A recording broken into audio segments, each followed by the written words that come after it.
Hello, you're watching Rock Paper Shotgun, a happy place filled with happy people and even happier games. The happiest of all being we happy few, naturally. Or maybe our brains have been tricked into thinking happy thoughts with a dose of joy. This is the drug that is keeping the population of we happy few suppressed, and it's your mission to escape its grasp. I recently got to play more of the game to see how it's shaping up. So please sit down and make yourself comfortable, because I want to take you on a tour of a very peculiar place indeed.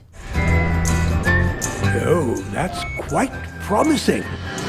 If you've not been keeping a close eye on We Happy Few, it can seem a confusing beast. And how are you meant to fight a happy, joy police state if you don't even know what kind of game you're playing? It's a first-person survival adventure with heavy procedural generation, but with a cinematic, scripted streak running throughout. On one hand, we're crafting tools of escape in a procedurally generated dystopia, but on the other sits a Bioshock-esque narrative-heavy experience. I'm curious how on earth a linear story can survive in a procedurally generated land. Talking to narrative director Alex Epstein, he describes the main story, acting as a through line through the procedurally generated areas. Right after a heavily scripted escape from a tutorial island, you're introduced to one such area. Although the layout can obviously change, the goal or aim will always remain the same. For example, the story will always dictate that you must find the train station, but the location of said train station could change, depending on where it sprouts. It also means that you'll bump into different people and enemies along the way, and different items will be generated. One thing I do really like is the inclusion of letters scattered about the world, randomly placed, but telling a backstory that's anything but random. These were written by Epstein's wife, which is a lovely touch. We have to tell people.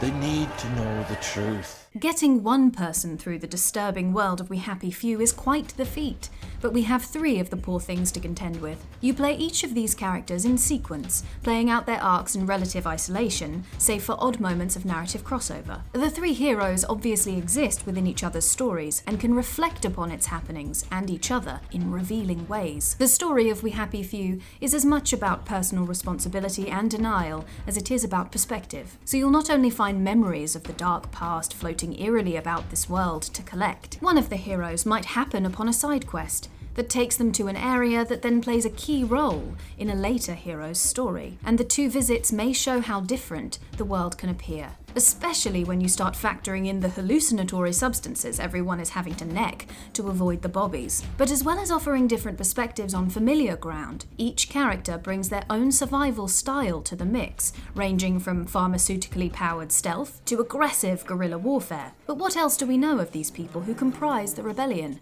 And what exactly do they bring to play besides flashy skill trees? Arthur, who we've met before in trailers and such already, is Hugh Grant incarnate with his floppy mop and adorable self-effacing awkwardness. Everything in the world points to him being one of the most unremarkable humans alive. Even his skill tree reads repressed. On the other hand, he's a relatively fast runner. Perhaps even a little streak of cowardice comes with a few benefits. Naturally, a man this dazedly plain is the stealthy scrapper of the bunch, trying to scrape together an escape plan by rummaging through the rubble, crafting all manner of trinkets and weapons, and lockpicking his way through the world. Oh, and escaping his accusers by any means necessary, be it running until his stamina gives out or hiding beneath the sunny petals of Wellington Wells.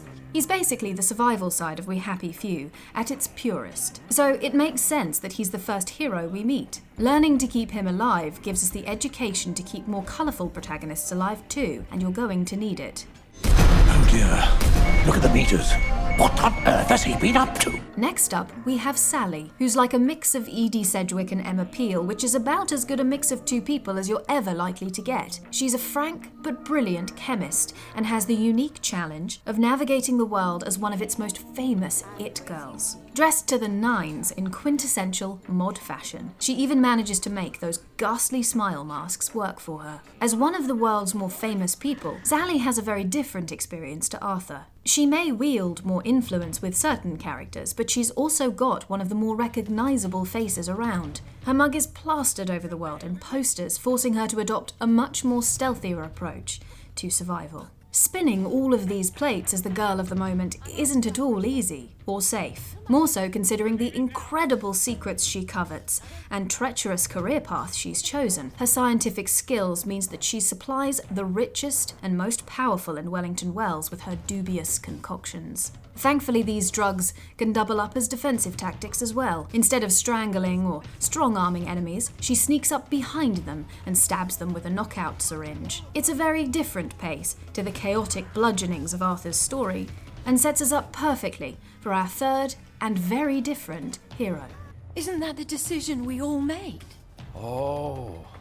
Another mystery wrapped in an enigma is Olly, a Scotsman and lone wolf who may be a few bricks short a load. Only he might just be more of a mystery to himself, especially when compared to the other citizens of Wellington Wells living in a candy-coloured denial. The exact opposite of Sally and Arthur, this old soldier's approach is much more bombastic, with blue Molotovs, enhanced rocks and bombs at his disposal to accompany his yelling and cursing. But what can you expect, I suppose, from a man whose only trusted friend is invisible? Others don't much like Olly. He is, however, a character driven by a harrowing realisation discovered by Arthur concerning the Victory Memorial Camp. Bottom line, in a place where denial runs rampant, that Olly seems to be one of very few, not only charging headfirst into the truth, but attempting to take some direct responsibility for it, surely makes him very valuable. And who doesn't want to play at a higher volume after all that hiding in bushes and running away?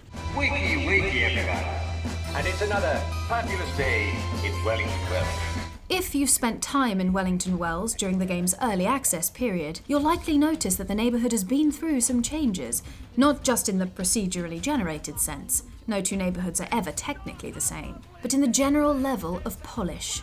Survival elements have received an overhaul, where hunger, thirst, and sleep now resembles a buff and debuff system rather than deplete health outright. Permadeath has also been added as an option, and I can only imagine what that will add to procedurally generated levels. For those not into that kind of torture, the save system has been overhauled with multiple slots. That said, you can largely choose your experience this time around, with permadeath offering something closer to the survival sandbox seen in the early access gameplay footage, or a more traditional action-adventure game, depending on your tastes, and I know which one I would choose. A small little detail is a slightly more cosmetic change. The UI has been redesigned to something much peppier, or should I say, happier.